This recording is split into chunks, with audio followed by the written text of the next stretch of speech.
American president Donald ട്രംപിൻ്റെ വഴികളും കമൻറ്റുകളും പലപ്പോഴും രസകരമാണ്. അമേരിക്കയുടെ സുപ്രീം കോടതി ട്രംപിനെതിരെ നടത്തിയ വിധി പ്രഖ്യാപനത്തിൽ ട്രംപ് അഭിനന്ദിച്ചത് ചൈനീസ് പ്രസിഡന്റ് ഷി ജിൻപിങ്ങിനെയും അദ്ദേഹത്തിൻ്റെ രാജ്യമായിട്ടുള്ള അല്ലെങ്കിൽ ചൈനീസ് പ്രസിഡന്റിൻ്റെ രാജ്യമായ ചൈനയെയുമാണ്. എന്തിനാണ് ട്രംപ് അഭിനന്ദിച്ചതെന്ന് ചോദിച്ചാൽ സുപ്രീം കോടതി വിധിയിലേക്ക് പോകണം. അമേരിക്കയുടെ സുപ്രീം കോടതി ട്രംപിൻ്റെ റിപ്പബ്ലിക്കൻ പാർട്ടിക്ക് ഭൂരിപക്ഷമുള്ള ജഡ്ജിമാരായിട്ടും 3-നെതിരെ 6 വോട്ടിനാണ് ട്രംപിൻ്റെ എക്സിക്യൂട്ടീവ് ഓർഡർ മാറ്റിവെച്ചത്, അല്ലെങ്കിൽ അതിനെ തള്ളിക്കളഞ്ഞത്. ട്രംപിൻ്റെ എക്സിക്യൂട്ടീവ് ഓർഡർ എന്താണെന്നറിയാം. പ്രത്യേകിച്ച് അമേരിക്കയിൽ ജനിക്കുന്ന അനധികൃത കുടിയേറ്റക്കാരുടെയോ അല്ലെങ്കിൽ പൗരത്വമില്ലാത്തവരുടെയോ കുട്ടികൾക്ക് ജന്മാവകാശമായി അമേരിക്കയിൽ ജനിച്ചാൽ പൗരത്വം ലഭിക്കുമെന്നുള്ള ദീർഘകാലമായിട്ടുള്ള ഭരണഘടനാ ഭേദഗതിയാണ് എക്സിക്യൂട്ടീവ് ഓർഡറിലൂടെ ട്രംപ് തള്ളിക്കളഞ്ഞത്. പക്ഷേ ട്രംപിനെ ഇതാ സുപ്രീം കോടതി തള്ളിക്കളഞ്ഞിരിക്കുന്നു. ട്രംപിൻ്റെ എക്സിക്യൂട്ടീവ് ഓർഡർ ഭരണഘടനയ്ക്ക് വിരുദ്ധമാണ്. 14-ാം ഭരണഘടനാ ഭേദഗതി അനുസരിച്ച് പറയുന്നത് അമേരിക്കയിൽ അനധികൃതമായോ അല്ലാതെയോ അവിടെ എത്തിയിട്ട് ഒരു മാതാപിതാക്കൾക്കൊരു കുഞ്ഞ് ജനിച്ചാൽ ആ കുഞ്ഞിന് അമേരിക്കയുടെ മണ്ണിൽ ജനിച്ചു എന്നുള്ള കാരണം കൊണ്ട് മാത്രം ജന്മന ഉള്ള പൗരത്വം അവിടെ ലഭിക്കുന്നുവെന്നുള്ളതാണ്. ഇതിനെതിരെ ഉള്ള ഒരു വലിയ അജണ്ടയായിട്ടാണ് ട്രംപ് മുന്നോട്ട് പോയത്. അതിനെതിരെ വലിയ ശക്തമായിട്ടുള്ള എതിർപ്പ് ലാറ്റിൻ അമേരിക്കൻ രാജ്യങ്ങൾ, ഏഷ്യൻ രാജ്യങ്ങൾ, ഒപ്പം തന്നെ ആഫ്രിക്കൻ രാജ്യങ്ങളിൽ നിന്നൊക്കെ ഉണ്ടായിരുന്നു. എന്ന് മാത്രമല്ല അമേരിക്കയിലെ തന്നെ പ്രോഗ്രസീവായിട്ടുള്ള ആൾക്കാരും ഇതിനെ എതിർത്തിരുന്നു. ഭൂരിപക്ഷം ജനങ്ങളുടെ ഒരു പിന്തുണ ജന്മാവകാശ ആയിട്ട് ലഭിക്കുന്ന പൗരത്വത്തിന് അനുകൂലമായിട്ടായിരുന്നു. പക്ഷേ അതിന് എതിരായിട്ട് എക്സിക്യൂട്ടീവ് ഓർഡർ 2025 ട്രംപ് കൊണ്ടുവന്നു. ഇതാ സുപ്രീം കോടതിയിൽ ഭൂരിപക്ഷം ഉണ്ടായിരുന്നിട്ടും ട്രംപിനെ തിരുത്തിക്കൊണ്ട് സുപ്രീം കോടതി ഉത്തരവിട്ടിരിക്കുന്നു. ട്രംപിന് ഇത് കണ്ട് സഹിക്കാൻ പറ്റില്ല. ട്രംപ് ക്ഷുഭിതനായി. അദ്ദേഹം സുപ്രീം കോടതിയെ വിമർശിച്ചു. ഇത് സുപ്രീം കോടതി എന്തിനു വേണ്ടി ചെയ്തു എന്നൊക്കെ പറഞ്ഞിട്ട് പിന്നെ അദ്ദേഹം പറയുന്നത് congratulation to Chinese president Xi Jinping and the country of China. കാരണം ഇങ്ങനെ ഒരു വിധി അമേരിക്കയുടെ സുപ്രീം കോടതി പുറപ്പെടുവിച്ചതോടെ ചൈനയിലെ നിന്നുള്ള ആൾക്കാർക്ക് ഒരുപാട് അമേരിക്കൻ പൗരത്വം കിട്ടും. അതുകൊണ്ട് ചൈനയ്ക്ക് അഭിനന്ദനങ്ങൾ. അതൊരു തരം പരിഹാസമായിരുന്നു. കോടതി ചൈനയെ അനുകൂലിക്കുകയാണ് ചെയ്തത് എന്നുള്ള അർത്ഥത്തിലാണ്. എന്തായാലും ഭാഗ്യത്തിന് ഇന്ത്യയുടെയും മറ്റ് ലാറ്റിൻ അമേരിക്കൻ രാജ്യങ്ങൾ മെക്സിക്കോയുടെ ഒന്നും പേര് പറഞ്ഞിട്ടില്ല. ചൈനയാണ് അദ്ദേഹം പരിഹാസ രൂപേണ അഭിനന്ദിച്ചത്. അപ്പോൾ ഇത് വലിയ തരത്തിൽ ചർച്ചയായിരിക്കുന്നു. കാരണം എന്തിനാണ് അമേരിക്കൻ കോടതി വിധിയുടെ പേരിൽ ചൈനീസ് പ്രസിഡന്റിനെ അഭിനന്ദിക്കുന്നതെന്ന് ചോദിച്ചാൽ ചൈനക്കാർ കൂടുതലായിട്ട് അമേരിക്കയിൽ വരുമെന്നും ചൈനക്കാരെ സഹായിക്കാൻ മാത്രമേ ഈ വിധി ഉപകരിക്കുകയുള്ളൂ എന്നുമാണ് ട്രംപ് ഉദ്ദേശിച്ചത്. ട്രംപിന് അല്ലെങ്കിലും തിരിച്ചടിയുടെ സമയമാണ്. ഇറാനിൽ ട്രംപിന് വലിയ തിരിച്ചടി സംഭവിച്ചതാണ്. കാരണം ഇറാനിൽ യുദ്ധം നടത്തി ആദ്യഘട്ടത്തിൽ വലിയ രീതിയിൽ ഇറാനെ തകർത്ത് കളയും, അവിടെ ഭരണമാറ്റം കൊണ്ടുവരും, പുതിയ നേതാവിനെ കൊണ്ടുവരും, അവിടുത്തെ പ്രക്ഷോഭകാരികളുടെ കൂടെ ചേർന്ന് അമേരിക്കയെ അനുകൂലിക്കുന്ന ഒരു ഭരണാധിപൻ വരുമെന്നൊക്കെ പ്രഖ്യാപിച്ചുകൊണ്ടാണ് യുദ്ധം തുടങ്ങിയത്. 108 ദിവസം കഴിഞ്ഞ് യുദ്ധം അവസാനിക്കുമ്പോൾ ഇറാൻ പറഞ്ഞ പല കാര്യങ്ങളും അംഗീകരിക്കേണ്ടി വന്നിരിക്കുന്നു. എന്ന് മാത്രമല്ല ഹോർമോസ് കടലെടുക്ക് തങ്ങൾ നിയന്ത്രണത്തിലാക്കുന്നൊക്കെ അമേരിക്ക പറഞ്ഞിട്ട് ഇപ്പോൾ അത് ഇറാൻ്റെ നിയന്ത്രണത്തിലായിരിക്കുന്നു. എന്ന് മാത്രമല്ല ഈ മണിക്കൂറുകളിൽ ഇറാൻ്റെ സ്പീക്കർ മുഹമ്മദ് ഗാലിബാഫ് പറഞ്ഞിരിക്കുന്നത് ഞങ്ങളുടെ ഏറ്റവും പവർഫുൾ വെപ്പൺ, ഏറ്റവും ശക്തമായ ആയുധം ഹോർമോസ് കടലെടുക്കാണെന്ന്. അപ്പോൾ എന്ന് വെച്ചാൽ ഹോർമോസ് കടലെടുക്കിൽ ഇത്ര കാലം ഞങ്ങൾ വലിയ നിയന്ത്രണം കൊണ്ടുവന്നില്ലായിരുന്നു, ഇപ്പോൾ ഞങ്ങളുടെ കയ്യിലായി ഹോർമോസ് കടലെടുക്ക് ഈ യുദ്ധത്തോടെ. അപ്പോൾ അതുകൊണ്ട് ഇനി ഭാവിയിൽ കപ്പലുകൾ കടന്നു പോകണമെങ്കിൽ ഞങ്ങളുടെ അനുവാദം വേണം, അതിന് ഫീ നൽകണമെന്നുള്ള തരത്തിലാണ് ഇത് വരുന്നത്. എന്തായാലും ഹോർമോസ് കടലിടുക്കിലൂടെ കപ്പലുകൾക്ക് ഫീ ചുമത്താൻ അനുവദിക്കില്ല എന്നുള്ള നിലപാടിലാണ് അമേരിക്ക. അതിനുവേണ്ടിയാണ് ഒമാനെ സമ്മർദ്ദം ചെലുത്തി ഒമാനിലെ തീരത്തിനടുത്തുകൂടെ 2ാം കപ്പൽ പാത തുറന്നത്. അതിനെതിരെ 2 കപ്പലുകളെ ആക്രമിച്ചു ഇറാൻ. ഇപ്പോൾ അതിൻ്റെ പേരിൽ തർക്കം നടക്കുകയാണ്. അതിനിടയിൽ തന്നെയാണ് ഇപ്പോൾ ട്രംപ് പറഞ്ഞത് അമേരിക്കയും ഇറാനും തമ്മിൽ ദോഹയിൽ 29-30 തീയതികളിൽ ചർച്ച നടക്കുമെന്നാണ് പറഞ്ഞിരുന്നത്. പക്ഷേ ഇറാൻ പറഞ്ഞു അങ്ങനെ ഒരു ചർച്ചയേ ഇല്ല, അമേരിക്കയുമായിട്ട് നേരിട്ടുള്ള ചർച്ചകൾക്കില്ല. ഇപ്പോൾ അവസാനം വൈറ്റ് ഹൗസും പറഞ്ഞിരിക്കുന്നു അമേരിക്കയും ഇറാനും തമ്മിൽ നേരിട്ടുള്ള ചർച്ചകളില്ല. അപ്പോൾ നേരിട്ടുള്ള ചർച്ചകൾ ഇല്ലാതായിരിക്കുന്നു, സമാധാന കരാർ ചർച്ചകൾ. പകരം മധ്യസ്ഥരായ ഖത്തറും അതുപോലെ തന്നെ പാകിസ്ഥാനുമാണ് രംഗത്തുള്ളത്. ഖത്തറിലെ അവിടുത്തെ പ്രധാനമന്ത്രി മുഹമ്മദ് അബ്ദുൾ റഹ്മാൻ അൽത്താനിയുമായി മറ്റേ അമേരിക്കയുടെ പ്രതിനിധികൾ, പ്രത്യേകിച്ച് ട്രംപിൻ്റെ പ്രതിനിധിയായിട്ടുള്ള സ്റ്റീവ് വിറ്റ്കോഫും ട്രംപിൻ്റെ മരുമകൻ ജാർദ് കുഷ്ണറും ചർച്ചകൾ നടത്തിയെന്ന റിപ്പോർട്ടുകൾ വരുന്നുണ്ട്. തുടർന്ന് ഖത്തർ ഈ ചർച്ചകൾ നടത്തിയതിനെക്കുറിച്ച് ഇറാനെ അറിയിക്കും. അതുകൊണ്ട് നേരിട്ടുള്ള ചർച്ചകളില്ല എന്ന് രണ്ടു കൂട്ടരും പറഞ്ഞിരിക്കുന്നു. അപ്പോൾ ഇത് വലിയ രീതിയിൽ അമേരിക്കയെ വല്ലാതെ തളർത്തുന്നൊരു കാര്യമാണ്. എന്ന് മാത്രമല്ല, ഇറാൻ്റെ സ്പീക്കർ മുഹമ്മദ് ഗാലിബാഫ് ഒരു കാര്യം കൂടി പറഞ്ഞിട്ടുണ്ട്. ഹോർമോസ് ഞങ്ങളുടെ ഏറ്റവും പവർഫുൾ വെപ്പണാണ് എന്നതൊപ്പം തന്നെ ഇതിൻ്റെ കാര്യത്തിൽ തീരുമാനം ഞങ്ങളുടെ കൈവശമാണ്, ഞങ്ങൾ തീരുമാനിക്കും. സമ്പുഷ്ട യുറേനിയം ഉണ്ടാക്കുന്ന കാര്യത്തിലും ആണവ പ്ലാന്റുകളുടെ കാര്യത്തിലും അതിൽ അമേരിക്കയ്ക്ക് പങ്കില്ലാതെ ഇറാൻ്റെ പരമാധികാരമാണ്. ഇറാൻ്റെ രീതിയിൽ മുന്നോട്ട് പോകും എന്ന് പറയുന്നത് ഇതുവരെ അമേരിക്കൻ പ്രസിഡന്റ് ഡൊണാൾഡ് ട്രംപ് ആണവായുധം നിർമ്മിക്കാൻ ഇറാനെ അനുവദിക്കില്ല എന്ന് പറഞ്ഞതിന് ഘടകവിരുദ്ധമായിട്ടുള്ള പ്രസ്താവനയാണ് ഇറാൻ്റെ ഭാഗത്തുണ്ടായിട്ടുള്ളത്. അപ്പോൾ ഇതെല്ലാം കൂട്ടി വായിക്കുമ്പോൾ കാര്യങ്ങൾ അത്ര എളുപ്പത്തിൽ തീരുമെന്ന് തോന്നുന്നില്ല. 60 ദിവസം കൊണ്ട് ഏറ്റവും സ്ഥിരമായിട്ടുള്ള പെർമനൻ്റ് ആയിട്ടുള്ള സമാധാന കരാർ വരുമെന്നാണ് ട്രംപ് പ്രഖ്യാപിച്ചത്. പക്ഷേ ഗാലിബാഫ് പറയുന്നത് പെർമനൻ്റായിട്ട് ഒരു സമാധാന കരാർ വരണമെങ്കിൽ ചിലപ്പോൾ ഒരുപക്ഷെ 60 ദിവസത്തിന് ശേഷവും കാത്തിരിക്കേണ്ടി വരും. അത്ര എളുപ്പമുള്ള കാര്യങ്ങളെന്നാണ് പറഞ്ഞിരിക്കുന്നത്. അപ്പോൾ ഇതിനിടയിൽ ഇസ്രായേൽ ക്ഷുഭിതരായി നിൽക്കുകയാണ്. ഇസ്രായേൽ പറയുന്നത് വേണ്ടി വന്നാൽ ഇറാനിൽ വീണ്ടും യുദ്ധം നടത്തുമെന്ന് ഇസ്രായേൽ ഈ മണിക്കൂറുകളിൽ പ്രഖ്യാപിച്ചിരിക്കുന്നു. എന്ന് മാത്രമല്ല, ഇസ്രായേൽ ലെബനോനിൽ ആക്രമണം നടത്തുന്നുണ്ട്. അവിടെയും ആൾക്കാർ കൊല്ലപ്പെട്ടു എന്നതിൻ്റെ വാർത്ത വരുന്നു. ലെബനോനിൽ മാത്രമല്ല, ഗസയിൽ കഴിഞ്ഞ ആഴ്ച 4 ഹമാസ് പ്രവർത്തകരെ കൊലപ്പെടുത്തിയെന്നാണ് അവകാശപ്പെട്ടിരിക്കുന്നത്. അവിടുത്തെ മരണസംഖ്യ 2 വർഷത്തിനുള്ളിൽ 1000 ദിവസം തികയാണ് ഗസയിലെ ഹമാസുമായിട്ടുള്ള ഇസ്രായേലിൻ്റെ യുദ്ധം.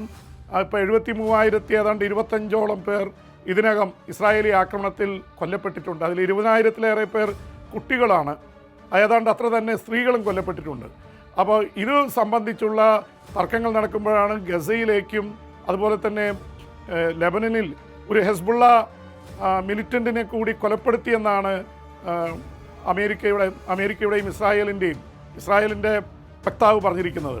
അപ്പോൾ ഈ തരത്തിൽ പ്രശ്നങ്ങൾ കൂടുതൽ ഗുരുതരമായി പോകുമെന്നുള്ള ആശങ്കയുണ്ട്. പക്ഷേ ഹോർമോസ് കടലിടുക്കിലൂടെ ഈ തർക്കങ്ങൾക്കിടയിലും ഒരുപാട് കപ്പലുകൾ കടന്നു പോകുന്നുണ്ട്. ആ കപ്പലുകൾ കടന്നു പോകുന്നതിൽ തായ്ലൻഡിൻ്റെ 10ഓളം കപ്പലുകൾ ഈ ഹോർമോസ് കടലിടുക്കിലൂടെ കടന്നുപോയെന്ന് പറയുന്നുണ്ട്. ഇറാനെ സംബന്ധിച്ചിടത്തോളം നാവിക ഉപരോധമുണ്ടായിരുന്ന മാസങ്ങളിൽ അമേരിക്ക നാവിക ഉപരോധം ഏർപ്പെടുത്തിയിരുന്നു. ആ സമയത്ത് ഒരു തുള്ളി എണ്ണ പോലും പുറത്തേക്ക് കൊണ്ടുപോകാൻ കഴിഞ്ഞില്ലെന്നാണ് ഇറാൻ്റെ സ്പീക്കർ പറയുന്നത്. പക്ഷേ ഇപ്പോൾ 2 ആഴ്ചയായിട്ട് ഇറാൻ്റെ എണ്ണ പുറത്തേക്ക് ധാരാളം പോകുന്നു. എന്ന് മാത്രമല്ല, 2 ആഴ്ച കൊണ്ട് 40 ദശലക്ഷം ലിറ്റർ പോയെന്നാണ്, ബാരൽ കടത്തിയെന്നാണ് ഇറാൻ പറയുന്നത്. എന്ന് വെച്ചാൽ ദശലക്ഷത്തിൻ്റെ കണക്കിൽ 40 ദശലക്ഷം എന്ന് പറയുമ്പോൾ അത് 4 കോടി ബാരലാണ്. അപ്പോൾ അത് വലിയ രീതിയിൽ ഇറാൻ്റെ എണ്ണ പോകുന്നു. ഇറാൻ്റെ എണ്ണയെക്കുറിച്ചതുണ്ട്. ഇന്ത്യക്കും ചൈനയ്ക്കുമാണ് ഏറ്റവും കൂടുതൽ എണ്ണ കൊടുത്തിരുന്നത്. പക്ഷേ ഇറാൻ എണ്ണ കൊടുക്കുന്നതിൽ ഈ പ്രശ്നം വന്ന സാഹചര്യത്തിൽ കൂടുതലും അത് ചൈനയ്ക്ക് പോകുമെന്നാണ് മനസ്സിലാക്കുന്നത്. ഇന്ത്യയിലേക്കുള്ള ഇറാൻ്റെ എണ്ണ വേണ്ടത്ര എത്തുമോ എന്നുള്ള ആശങ്ക പരക്കുന്നുണ്ട്. കാരണം ചൈന കുറച്ചും കൂടി ഇറാന് ആയുധം കൊടുത്തും അവർക്ക് വേണ്ടി ഇൻ്റലിജൻസ് ശേഖരമൊക്കെ കൊടുത്തും ഇറാനെ കൂടുതൽ അടുത്ത് നിർത്തിയതുകൊണ്ട് ചൈനയിലേക്കാണ് കൂടുതൽ എണ്ണ പോകുന്നത്. ഏതായാലും ഇന്ത്യൻ പ്രധാനമന്ത്രി നരേന്ദ്രമോദി ഇറാൻ്റെ പ്രസിഡന്റ് മസൂദ് പെസസ്കിയാനുമായിട്ട് ഈ മണിക്കൂറുകളിൽ ചർച്ച നടത്തിയിരുന്നു. അതിൽ ഒരു പ്രധാനപ്പെട്ട കാര്യം ഇന്ത്യയുടെ പ്രധാനമന്ത്രി ഉന്നയിച്ചത് ഈ ഹോർമോസ് കടലിടുക്കിൽ ഇന്ത്യക്കും മറ്റു രാജ്യങ്ങൾക്കും സഞ്ചാര സ്വാതന്ത്ര്യം വേണം, അത് ഇറാൻ ഉറപ്പാക്കണമെന്ന് ആവശ്യപ്പെട്ടു. ഒപ്പം തന്നെ ഇറാൻ്റെ പ്രസിഡന്റ് മസൂദ് പെസസ്കിയാൻ ഇന്ത്യൻ പ്രധാനമന്ത്രിയെ അവരുടെ പരമോന്നത നേതാവിൻ്റെ കബറടക്ക ചടങ്ങുകളിൽ പങ്കെടുക്കാൻ ക്ഷണിച്ചിട്ടുണ്ട്. മോദി പങ്കെടുക്കുമോ ഇല്ലയോ എന്നുള്ളത് വ്യക്തമല്ല. പക്ഷേ പുറത്തു വരുന്ന റിപ്പോർട്ടുകൾ ഇന്ത്യൻ പ്രധാനമന്ത്രി നേരിട്ട് പങ്കെടുക്കില്ല, പകരം ഇന്ത്യയെ പ്രതിനിധീകരിച്ചുകൊണ്ടൊരു സംഘം പങ്കെടുത്തേക്കുമെന്നുള്ള റിപ്പോർട്ടുകളാണ് വരുന്നത്. എന്തായാലും ഇറാൻ്റെ പരമോന്നത നേതാവിനെ കൊലപ്പെടുത്തിയത് അമേരിക്കയും ഇസ്രായേലും ചേർന്നാണ്. അപ്പോൾ ആ സംസ്കാര ചടങ്ങുകൾ ടെഹ്റാനിൽ നടക്കുമ്പോൾ തന്നെ 35 ലക്ഷം പേര് വരുമെന്നാണ് പറയുന്നത്. ജൂലൈ 4-ാം തീയതി ആരംഭിക്കുന്ന സംസ്കാര ചടങ്ങുകൾ ജൂലൈ 9-ാം തീയതിയാണ് മഷ്ഹാദിൽ പരമോന്നത നേതാവ് ആയത്തുള്ള ഖമനായിയുടെ ജന്മനാട്ടിലായിരിക്കും നടക്കുന്നത്. അതുപോലെ തന്നെ ഖമനായിയുടെ മകൻ ഇപ്പോഴത്തെ പരമോന്നത നേതാവ് മൊജ്തബ അൽ ഖമനായി അദ്ദേഹം ഈ സംസ്കാര കബറടക്ക ചടങ്ങുകളിൽ പങ്കെടുക്കുമോ എന്നത് സംബന്ധിച്ചും അഭ്യൂഹങ്ങളുണ്ട്. അദ്ദേഹത്തിന് വലിയ രീതിയിൽ ഫെബ്രുവരി 28 അറ്റാക്കിൽ അമേരിക്കയും ഇസ്രായേലും നടത്തിയ ആക്രമണത്തിൽ പരിക്കേറ്റിരുന്നു, മുഖം വികൃതമായി, അതുപോലെ തന്നെ കാലൊടിഞ്ഞിരുന്നു. അപ്പോൾ അദ്ദേഹം ദീർഘകാലമായിട്ട് ചികിത്സയിലാണ്. ഇതുവരെ പരമോന്നത നേതാവായി തിരഞ്ഞെടുക്കപ്പെട്ട ശേഷം ഒരിക്കൽ പോലും സ്ക്രീനിൽ വന്നിട്ടില്ല. അദ്ദേഹം എവിടെയൊന്നും അറിയില്ല, ഒളികേന്ദ്രത്തിലാണ്. പല കൊറിയർമാർ വഴിയാണ് അദ്ദേഹത്തിലേക്ക് സന്ദേശം എത്തുന്നതെന്ന് പറയുന്നു. എന്തായാലും അദ്ദേഹത്തിൻ്റെ ആരോഗ്യസ്ഥിതിയെക്കുറിച്ച് ആശങ്കയുണ്ട്.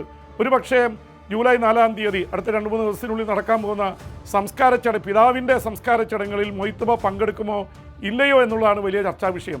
അതിനിടയിൽ ഇസ്രായേല് യുദ്ധഭീഷണി മുഴക്കിയതുകൊണ്ട് ഇങ്ങനെ നേരിട്ട് പ്രത്യക്ഷപ്പെടുന്നത് അത്ര ഗുണകരമായിരിക്കുമോ എന്നുള്ള ചർച്ചകൾ നടക്കുന്നുണ്ട്.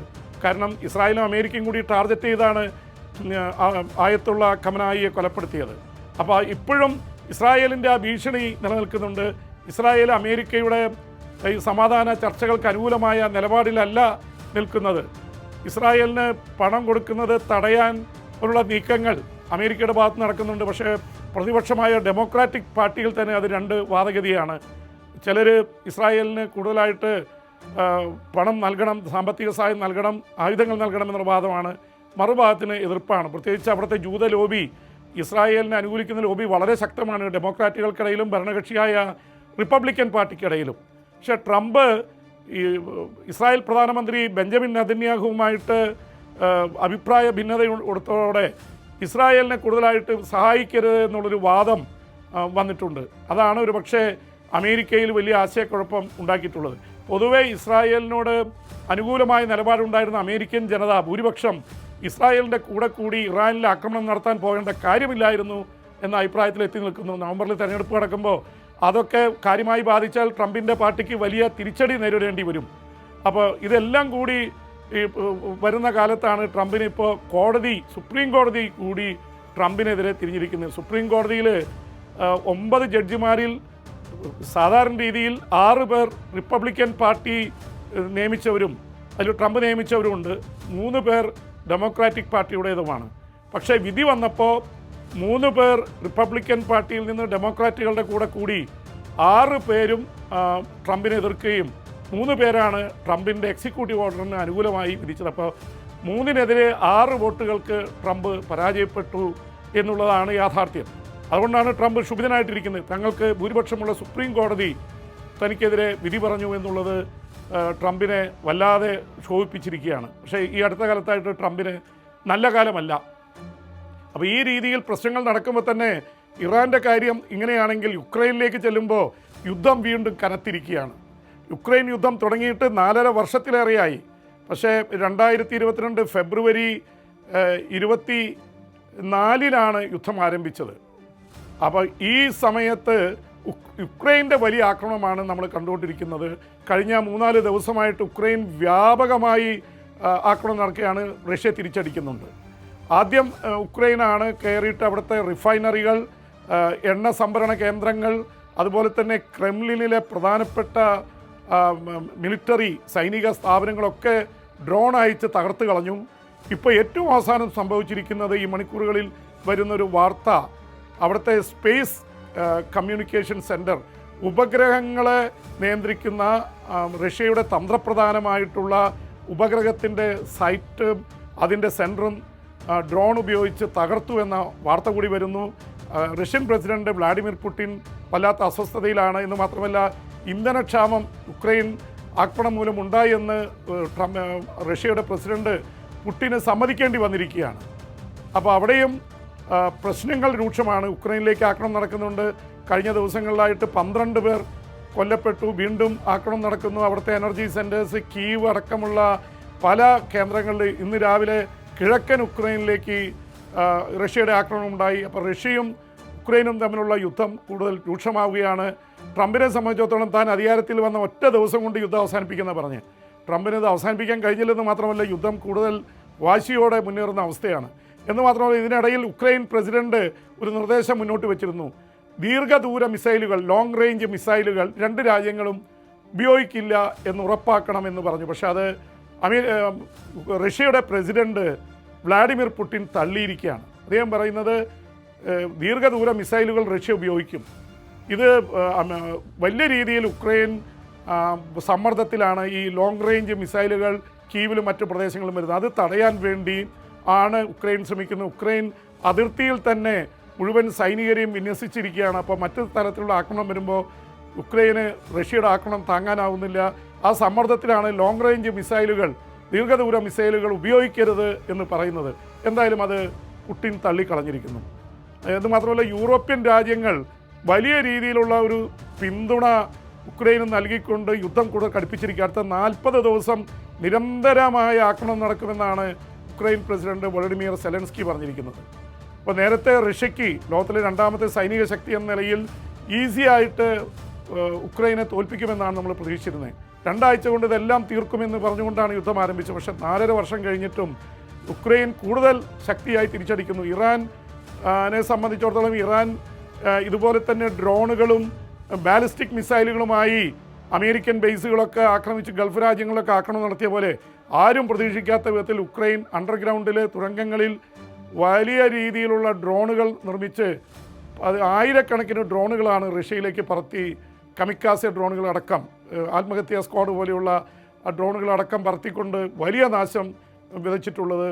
അപ്പോൾ ഇറാൻ യുദ്ധത്തിൻ്റെ കാര്യത്തിൽ ഇപ്പോൾ നേരിട്ടുള്ള അറ്റാക്ക് ഇറാനും അമേരിക്കയും ഇസ്രായേലും തമ്മിൽ നടക്കുന്നില്ലെങ്കിൽ പോലും സംഘർഷം രൂക്ഷമാണ്. 2 കൂട്ടരും 2 ഭാഷയാണ് സംസാരിക്കുന്നത്. പക്ഷെ ഉക്രൈൻ്റെ കാര്യത്തിൽ ഇറാൻ യുദ്ധമെന്ന് അല്പം അയഞ്ഞപ്പോൾ ഇവിടെ കയറി റഷ്യയും ഉക്രൈനും തമ്മിൽ വലിയ പോരാട്ടം നടക്കുന്നു. യുദ്ധത്തിൻ്റെ പേരിൽ ഏതാണ്ട് 44 ലക്ഷം ഉക്രൈൻകാർ യൂറോപ്പിലെ മറ്റു രാജ്യങ്ങളിലുണ്ട്. അവർക്കൊരു വർഷത്തേക്ക് കൂടി അവിടെ താമസിക്കാനുള്ള രാഷ്ട്രീയ അഭയം നൽകിയിട്ടുണ്ട്. യുദ്ധം തുടങ്ങിയ സമയത്ത് 80 ലക്ഷത്തിലേറെ പേർ ഉക്രൈൻ വിട്ടു പോയിരുന്നു. അതിലൊരു പകുതിയോളം ആൾക്കാർ തിരിച്ചെത്തിയത് കൊണ്ടാണ് ഇപ്പോൾ 44 ലക്ഷമാണ് ഉക്രൈന് പുറത്തുള്ളത്. അപ്പോൾ അങ്ങനെ യുദ്ധത്തിൽ കൊല്ലപ്പെട്ടവർ ലക്ഷക്കണക്കിനാണ്. ഉക്രൈനിലും കൊല്ലപ്പെട്ടു, റഷ്യയിലും കൊല്ലപ്പെട്ടു. പ്രധാനമായിട്ട് സൈനികരാണ് കൊല്ലപ്പെട്ടിട്ടുള്ളത്. പക്ഷേ സിവിലിയൻസും 10,000 കൊല്ലപ്പെട്ടിട്ടുണ്ട്. അപ്പോൾ ഇതൊക്കെ കൊണ്ടുവരുന്ന പ്രശ്നങ്ങൾ ഈ ഉക്രൈനിലെ ഇത് യൂറോപ്പിനെ ബാധിക്കുന്നു. കാരണം ഉക്രൈന് സൈനിക സഹായം നൽകുന്ന യൂറോപ്യൻ രാജ്യങ്ങൾ പലരും സാമ്പത്തികമായിട്ടുള്ള പ്രശ്നങ്ങളായി കഴിഞ്ഞു. ബ്രിട്ടൻ അടക്കമുള്ള രാജ്യങ്ങളുടെ കഥ ഇതാണ്. എന്തായാലും നമ്മൾ തിരിച്ച് അമേരിക്കയിലേക്ക് പോകുമ്പോൾ അമേരിക്കയിലെ സുപ്രീം കോടതിയുടെ വിധി ഏറ്റവും കൂടുതൽ ആഹ്ലാദത്തിലാക്കുന്നത് ചൈനയിലെയും ഇന്ത്യയിലെയും ഒക്കെ H1B വിസയുള്ള വിദ്യാർത്ഥികളെയും അതുപോലെ തന്നെ അവിടുത്തെ ജോലി ചെയ്യുന്ന ഇന്ത്യക്കാരെയൊക്കെയാണ്. ലക്ഷക്കണക്കിന് ഇന്ത്യക്കാരാണ്, മലയാളികളടക്കം അമേരിക്കയിൽ H1B വിസയിൽ ജോലി ചെയ്യുന്നത്. അവർക്ക് പൗരത്വമില്ല. H1B വിസയിൽ വർക്ക് ചെയ്യുന്നവർക്ക് കുട്ടികളുണ്ടായാൽ ഇതുവരെ ട്രംപിൻ്റെ എക്സിക്യൂട്ടീവ് ഓർഡർ അനുസരിച്ച് ആ കുട്ടികൾക്ക് ഈ പൗരാവകാശം അല്ലെങ്കിൽ പൗരത്വം ലഭിക്കില്ലായിരുന്നു. ജന്മന ഉള്ള പൗരത്വം ട്രംപ് നിഷേധിച്ചിരിക്കുകയായിരുന്നു. പക്ഷേ സുപ്രീം കോടതി വിധി വന്നതോടെ ഇന്ത്യയിലെ ലക്ഷക്കണക്കിന് H1B വിസക്കാരായിട്ടുള്ള അമേരിക്കൻ ഇന്ത്യക്കാർക്ക് വലിയ ആഹ്ലാദവും ആശ്വാസമായിരിക്കുകയാണ്. തങ്ങളുടെ കുട്ടികൾക്കൊക്കെ നേരിട്ട് പൗരത്വം ലഭിക്കും. സുപ്രീം കോടതി ഏറ്റവും വലിയ കോടതി തന്നെ വിധിച്ചിരിക്കുന്നു. ട്രംപ് അതിന് പറയുന്ന മറുപടി, ഞാൻ വെറുതെ ഇരിക്കില്ല, ഞാൻ അമേരിക്കൻ കോൺഗ്രസിനെ, US കോൺഗ്രസിനെ കൂട്ടുപിടിച്ച് പുതിയ നിയമനിർമ്മാണം കൊണ്ടുവരും എന്നാണ് പറയുന്നത്. പക്ഷേ അത്ര എളുപ്പമുള്ള കാര്യമല്ല. ഭരണഘടനാ ഭേദഗതിയെ തള്ളി പുതിയ ഭേദഗതി കൊണ്ടുവരണമെങ്കിൽ 3-2 ഭൂരിപക്ഷം വേണം. എന്തായാലും ഡെമോക്രാറ്റിക് പാർട്ടി അതിനെ അനുകൂലിക്കില്ല. ചെറിയ 3-4 വോട്ടിൻ്റെ ഭൂരിപക്ഷമാണ് ട്രംപിനുള്ളത്. എന്ന് മാത്രമല്ല, ട്രംപിനെ കഴിഞ്ഞ ദിവസങ്ങളിൽ ട്രംപിൻ്റെ യുദ്ധാധികാരങ്ങൾ വെട്ടിക്കുറയ്ക്കാനും ഇറാനിൽ നിന്ന് അമേരിക്കൻ സൈന്യത്തെ പിൻവാങ്ങാനും ആവശ്യപ്പെട്ട് US കോൺഗ്രസിൽ 2 സഭകളും, ഒന്ന് സെനറ്റും മറ്റത് ഹൗസ് ഓഫ് റെപ്രസെൻറ്റേറ്റീവ്സ് ജനപ്രതിനിധി സഭയും ട്രംപിനെതിരെ പ്രമേയം പാസ്സാക്കി.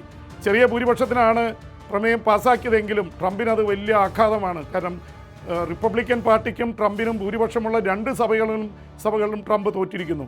അതിന് പിന്നാലെയാണ് ഇപ്പോൾ സുപ്രീം കോടതിയുടെ അടികൂടി വന്നിരിക്കുന്നത്.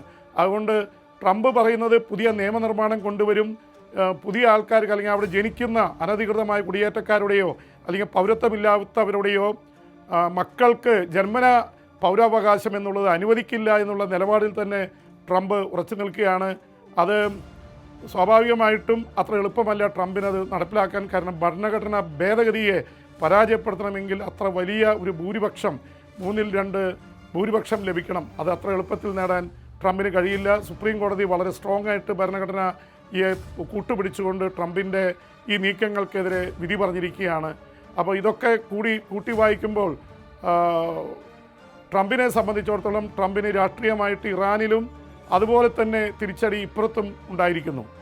അപ്പോൾ ഇത് കാര്യങ്ങൾ എവിടം വരെ എത്തുമെന്നുള്ളത് ഇനി കാത്തിരുന്ന് കാണേണ്ടി വരും.